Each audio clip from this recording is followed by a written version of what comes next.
in my case, I don't think that I have that. That doesn't hamper me. You know, I think that the biggest thing that hampers me right now is myself. So You're your own worst enemy when it comes to success. I think every person goes through that. And I have two friends actually that I've been like giving shit to because they've been like in this mindset where they were like, oh, and it's like I'm really not that bad because I'm aware of it at least, but they were always giving me excuses on like they're qualified people already, and like me, they're like definitely 100% qualified. But they're like making those extra requirements. They're putting those extra prerequisites as an excuse. Exactly. It's like, uh, well, you're already amazing at doing this, and they're like, oh, but I still need to learn this new pipeline that's coming out, for like 2020. I don't feel like I like. That's actually a question. As you're talking about this, especially in terms of job application, would you say that, because the thing when you, and I know anyone who's listening to this or anyone who could be watching this, the thing I always find interesting is that job applications or job postings, there we go, job postings always sound so much more complicated than actually doing the position. Well, would you say that is a way of framing things so that people frame themselves so they feel like they're not qualified enough? Would you say that's a thing? I don't know if it would be for filtering. I have a friend that actually works in HR, so I could maybe ask him like the psychology behind job postings. I think that job postings, first things first, is because they frame it in a way that they need to make it sound as professional as possible. But more than professional, actually, make it sound almost glamorous. No, not glamorous. Technical. You know what I mean? Like respectable, high level. So like for example, my old job, I was literally a salesman. I was selling phones, selling services. But they like to call it a sales associate. There you go. I was in that position at one point. Sales associate. What is that? You're not an associate. What? You're a salesman. Exactly. Sales associate. So like, what does that mean? I'm associate to the sale. I'm not. No, exactly. Or especially when I'm not getting sales representative. Exactly. What am I representing? not very much. You're just selling stuff. Exactly. You know what I mean? So it's like, yeah, those like kind of, well, it's just too much sauce. Right? Too much sauce. Too much sauce. Hey. Too much sauce. Woo. But yeah. So yeah, I was because like whenever even like I look at certain jobs that I do and I look at and I'll look back, I look at the job posting for, I'm just like, what the heck is this? Right. Or even in certain situations where I read it and I really like kind of unpackage and deconstruct the certain job requirements. I'm like, oh, that the requirements is actually the biggest thing. Usually. Exactly. It's not the description; it's the requirements. Exactly, and I'll be like, oh, I already do that, but they just word it in such a, I guess you could say, convoluted way. Where I'm like, do I do this? But when you really break them down, you're like, especially when it's a position you're already doing or an equivalent one, you're like, oh, it's not that serious. That's the thing. You're always just like, not that serious. I would say honestly that the biggest thing is not necessarily the way they word things, more so like the requirements themselves.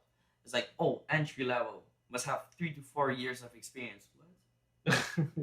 How? Who has 3 to 4 years, 3 to 5 years? Always like 3 to 5 entry years. Level though. Entry level, like entry level though. Like how do you have like what? It's like college degree, university degree. Like how do you prepare for the first stage of a game? What, training mode?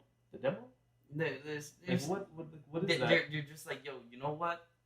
This is okay. Our game is actually normal mode, but you don't know it because you have to go into the options. You're gonna see it's gonna be hard mode, but it's not hard mode. It's normal mode, right? But we're telling you it's hard mode. Exactly. So like believe it's hard mode, but it's actually not hard mode. Exactly. Right. On that Kojima stuff, where basically if you went for I think it was like if you went very easy, it was actually very hard. Really? Yeah, and going very hard was actually very easy. Like it was I don't remember which one it was. I think it was probably the one that PS one. 2, I think. Really? That's funny. And 3, if I remember correctly. Maybe I'm totally wrong. I don't remember which one it was. It was a long time ago, but a few Metal Gears actually had that. It was that's actually funny. that's kind of a dick move, but Right? it's actually really funny. It's really clever at the same time. You know, so, like people asking for like extreme difficulties. You're like, oh yeah, you're that good. He's like, oh I want, oh you want to scrub this game out? Well, Right. guess what? This is gonna be You're the gonna hardest struggle. difficulty. Exactly. Yeah.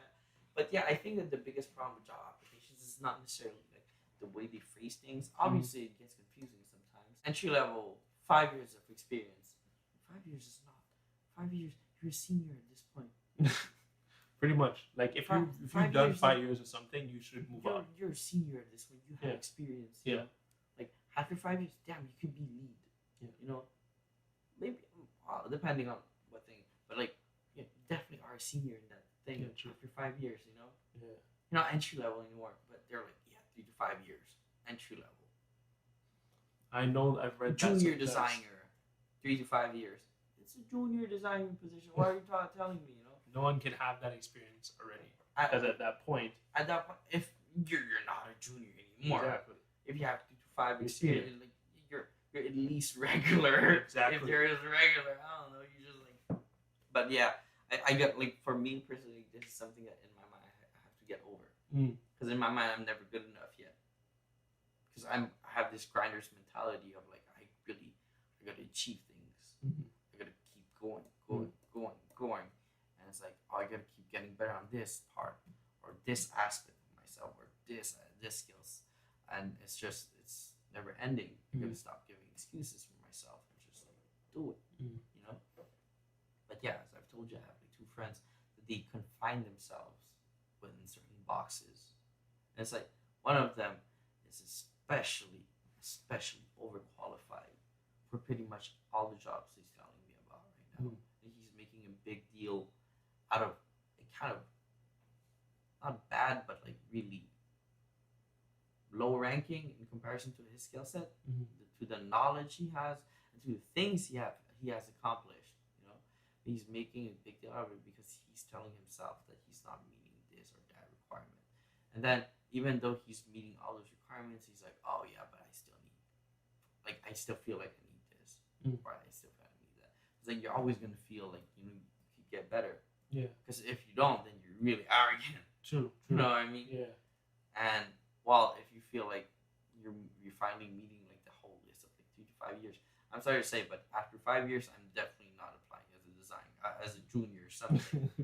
You know, after 3 years, I'm definitely not going for entry level anymore. So if I feel like, unless I feel like I'm really not good, or actually no, sorry, if I am not good, that's something else. That I still really need like a whole lot of practice just in terms of basics. Then yeah, sure, not practice improvements. Or basic. Then sure, yeah, I'm going for like a regular and junior. But at the end of the day, I think that our biggest problem is that we come from we have very different personalities. You're talking about you and me, or are you talking? Yeah, about you and me and anybody who has like trouble with authority generally, because right now I have no problem with my actual job. It's wonderful. Yeah. I have best bosses ever, like crazy. But it's more so the structure itself, the system itself. It's what you aspire to do, and personality traits. Sometimes you just have that drive, and that won't cut it. You know what I mean? Like just working under someone, working in a box within confined parameters. You're just like you can't do it. I think that's the state that I'm in. I think just the state of my ambition and what I want out of life long term is not conducive to my workspace, or not conducive in my workspace. Yeah, I understand. I mean, for myself, I work in a department that really is not the department that's meant for me. I'm thankful I have a job, being treated nice and everything. It's just I really aspire to go to the dev side, be a developer. So, I mean, for me, I'm only as good as my drive. So that's one big problem right now. I like that one. I'm not in the department that I believe aspire to be in and should be in. Yeah. So there's pros and cons to all that. Obviously, I need to wake the fuck up. But overall, I think that just